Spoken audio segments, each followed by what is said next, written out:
नमस्कार, मैं हूं प्रत्युष और आप देख रहे हैं CTV7 के साप्ताहिक न्यूज बुलेटिन की खबरें।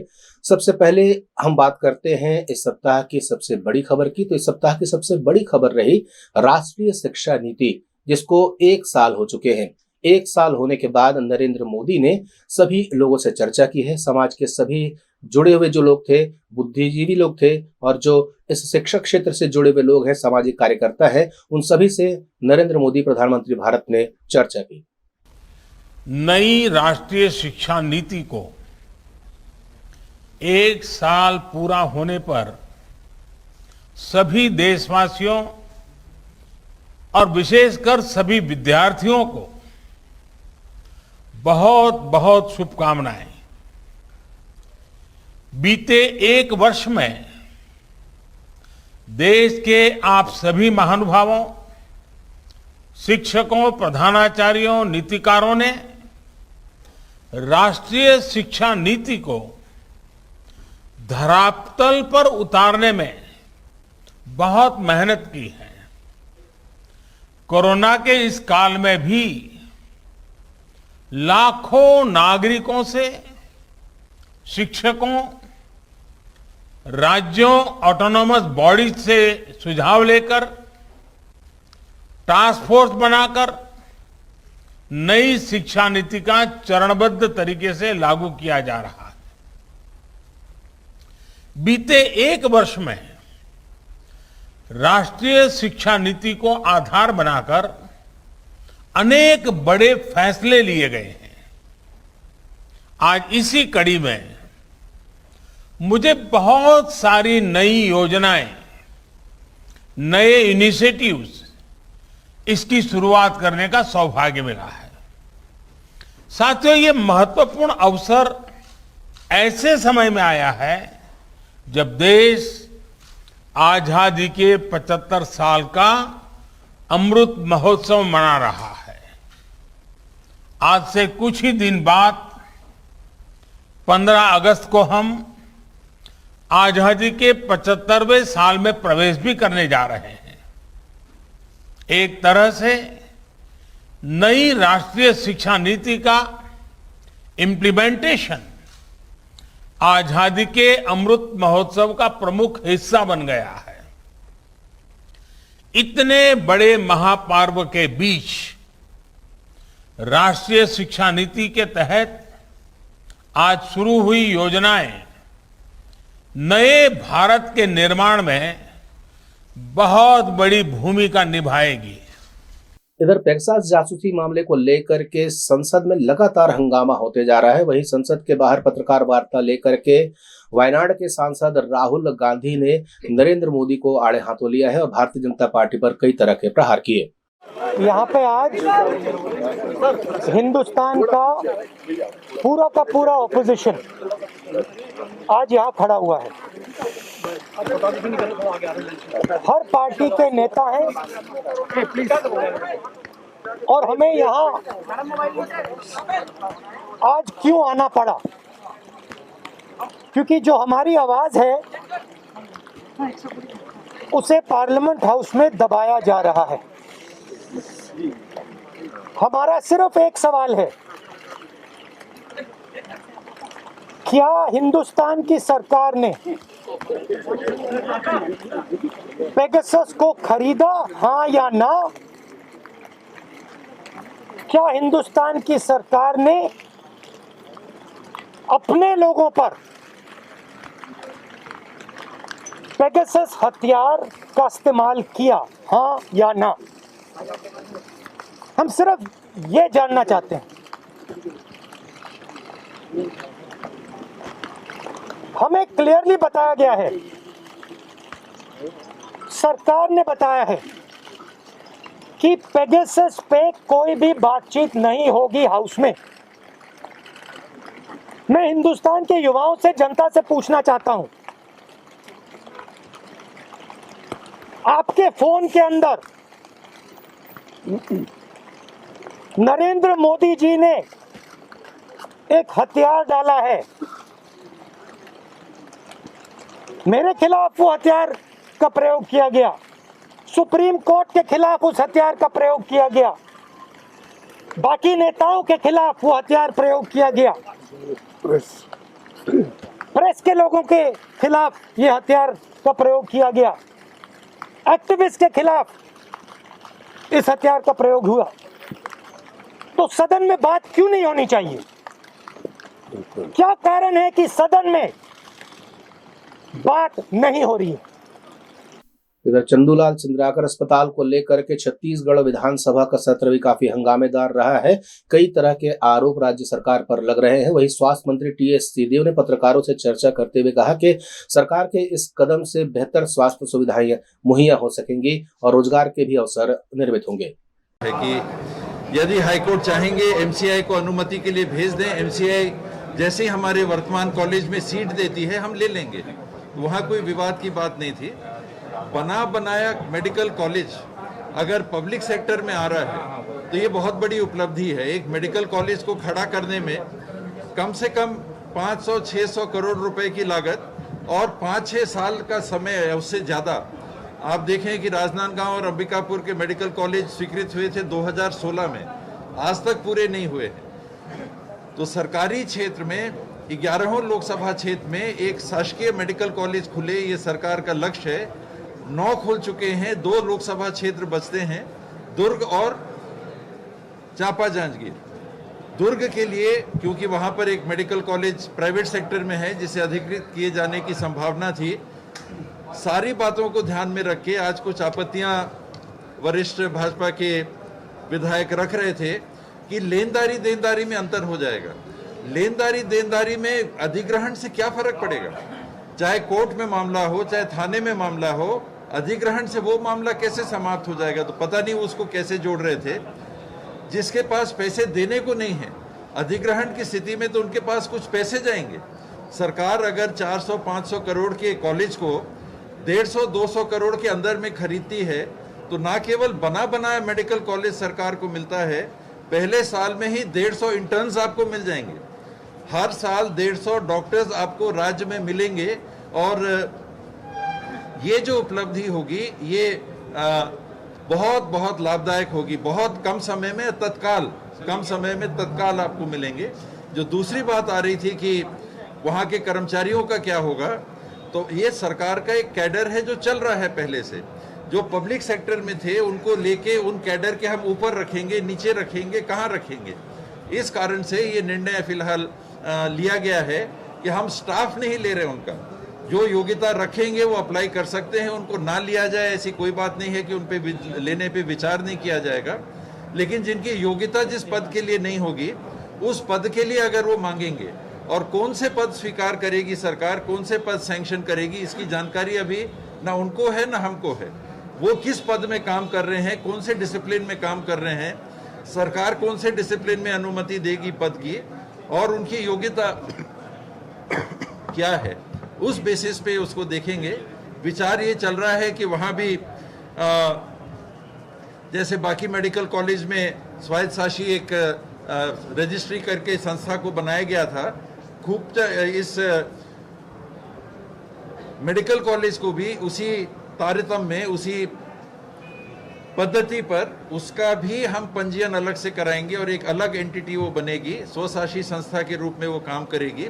ऐसी हमारी अभी योजना।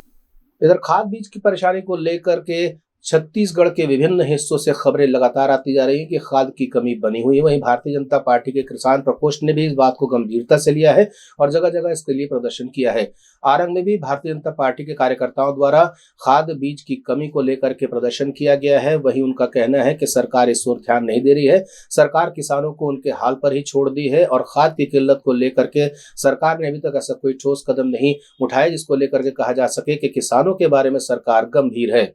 भारतीय जनता पार्टी किसान मोर्चा के द्वारा छत्तीसगढ़ में किसानों के साथ जो आपराधिक सलूक ये सरकार कर रही है, ठगने का काम कर रहा है, ना उनको उनके 2400-2500 रुपया जो धान खरीदी की बात कहे थे उसकी राशि 1 साल हो गया उनको दे नहीं रहे हैं, और पिछले साल का राशि दिए भी हैं तो उसमें 2400 रुपया 2450 रुपया दिया है, 50 रुपया प्रति क्विंटल उसने कटौती किया है। इसके साथ में बिजली किसानों को अभी पानी गिर नहीं रहा है, बिजली की ज़्यादा ज़रूरत है, अभी बिजली पूरा बंद कर दिया जा रहा है। किसानों को खाद के नाम पर मिट्टी को बेचा जा रहा है। एक एकड़ के पीछे 1,000 रुपये की लागत बढ़ गया है किसानों का। इसके अलावा अमानक बीज दिया है, अमानक बीज आज सड़ रहा है, उसको जो अंकुरित नहीं हो रहा है, ये एक समस्या है।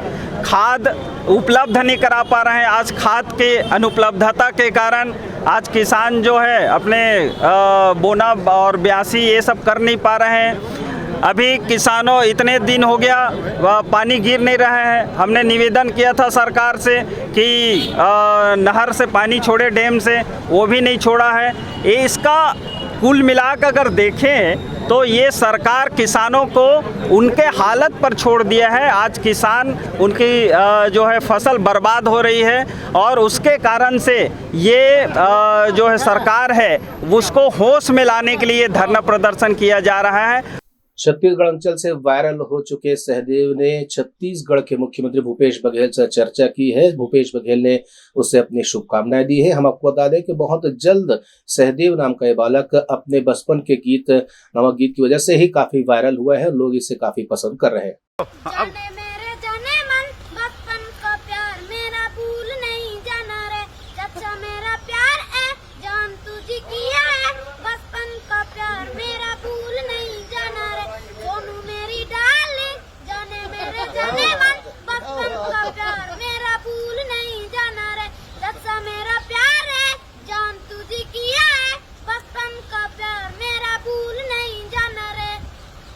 श्री सीमेंट कंपनी में एक बड़ा हादसा हो गया। बताया जाता है कि क्रेन के गिरने की वजह से यहां पर 2 मजदूरों की मौत हो गई, वहीं 4 बुरी तरीके से घायल है, जिनकी हालत गंभीर बताई जा रही है। हम आपको बता दें कि श्री सीमेंट में ये कोई पहला हादसा नहीं है। यहाँ पे श्रमिकों को लेकर के ऐसी कोई खास ठोस व्यवस्था उनकी सुरक्षा को लेकर के नहीं, जिससे कहा जा सके कि यहाँ पे जो श्रमिक है वो काम कर रहे हैं, सुरक्षित रहेंगे।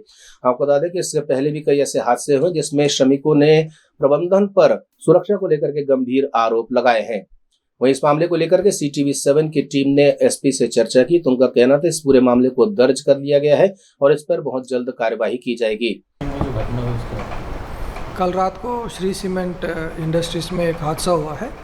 एक निर्माणाधीन साइलो गिर गया था, जिससे 2 मजदूरों की डेथ हुई और 6 लोग घायल हुए हैं। इनमें जो मृतक है उनको एक को 17 लाख की मुआवजा दिया गया है सीमेंट कंपनी द्वारा। अभी वर्तमान में पुलिस FIR करके आगे कार्रवाई कर रही है। सर, घायलों के लिए घायल के लिए अभी उपचार में है। उनका भी कुछ कंपनसेशन कंपनी द्वारा दिया जाएगा। सर, अपना नाम हाँ जी, नाम बता किनका? वहीं पीड़ितों को मिलने वाले मुआवजे को लेकर के अभी तक ऐसी कोई बात सामने नहीं आई है। इसके पहले भी श्री सीमेंट के द्वारा मुआवजे में नहीं देने की बातें और मुआवजे को लेकर आनाकानी करने की बातें पहले भी प्रकाश में आ चुकी है, जिसको लेकर के अब यहाँ काम करने वाले श्रमिकों में एक संशय की स्थिति देखी जा रही है कि कहीं उन्हें मुआवजा मिलेगा भी या नहीं।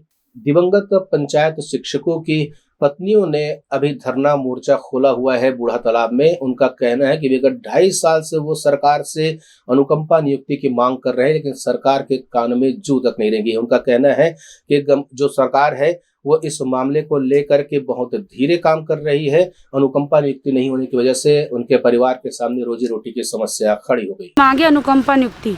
हम लोग शासन से लगातार गुहार लगा रहे हैं कि हमको अनुकंपा नियुक्ति चाहिए। हमको बच्चे पालने में दिक्कत हो रही है, परेशानियों का सामना करना पड़ रहा है और लगातार हम मुख्यमंत्री को आवेदन देते रहे। बस हमको आश्वस्त किया गया कि हाँ नियुक्ति होगी, लेकिन 2.5 सालों में उन्होंने अभी तक भी सकारात्मक निर्णय नहीं लिया। इसीलिए सर हम लोग यहाँ बूढ़ा तालाब में अनिश्चितकालीन धरना प्रदर्शन कर रहे हैं। जब तक हमारी मांग पूरी नहीं होती हम लोग यहाँ डटे रहेंगे। और आज मेरी बहनें सब 5 लोग क्रमिक भूख हड़ताल में बैठी हैं और मैं निवेदन करना चाहूँगी हमारे मुख्यमंत्री जी से कि जल्द से जल्द हमको योग्यता अनुसार अनुकंपा नियुक्ति दिया जाए। महासमुंद के वेद माता गायत्री गौशाला में गोबर के तरह तरह के प्रयोग किए जा रहे हैं और इसके उत्पाद को अब अंतर्राष्ट्रीय स्तर पर पहुंचाने के लिए Amazon जैसी वेबसाइट का भी सहारा लिया जा रहा है और इसके जरिए भी इसकी बिक्री की जा रही है। यहाँ पर स्व सहायता समूह के द्वारा गोबर के न सिर्फ कंडे बनाए जा रहे हैं बल्कि कीटनाशक का निर्माण भी किया जा रहा है और अब आकर्षक ढंग से राखियां और माला तक यहाँ पर निर्मित की जा रही है। इसके अलावा ड्राइंग रूम में सजाए जा सके ऐसे भी कई ऑर्नामेंट यहाँ पे तैयार किए जा रहे हैं। इनके इस प्रयास को लेकर के काफी सराहना हो रही है, ना सिर्फ महासमुंद जिले में बल्कि अमेज़न में जब इनका प्रोडक्ट आया उसके बाद से राष्ट्रीय स्तर पर ये एक चर्चा का विषय बने हुए हैं। कौशली नस्ल की देसी गाय है यहाँ पे, जो हमारे क्षेत्र में प्रसिद्ध है। देसी गाय का गोबर जिसको बोलते हैं। यहाँ 30 से 32 प्रकार के प्रोडक्ट बनते हैं, जिसमें से धूप बत्ती है, साबुन है, कीटनाशक है, केचुआ खाद है, गोबर की स्टिक, लक्ष्मी की मूर्ति, गणेश की मूर्ति, अन्य बहुत सारे प्रोडक्ट हैं 30 से 32 प्रकार के। इनकी उपयोगिता कॉमन रोज़मर्रा की ज़िंदगी में आपका जैसे है धूप का पूजा समय है आपका शुद्ध, जिससे ऑक्सीजन की मात्रा 60% मात्रा में आपको मिलती है। दंत मंजन है आपका, पुरातन जो वैदिक जो रिश्ते थे कोयले से बनाते थे वो सारी चीज़ें। दंत मंजन है आपकी, तिलक है पूजा करने के समय पे आपका, मांडा फेरने के लिए है, रेडिएशन से बचने के लिए मोबाइल स्टिकर्स हैं, तो बहुत सारे प्रोडक्ट बन रहे हैं।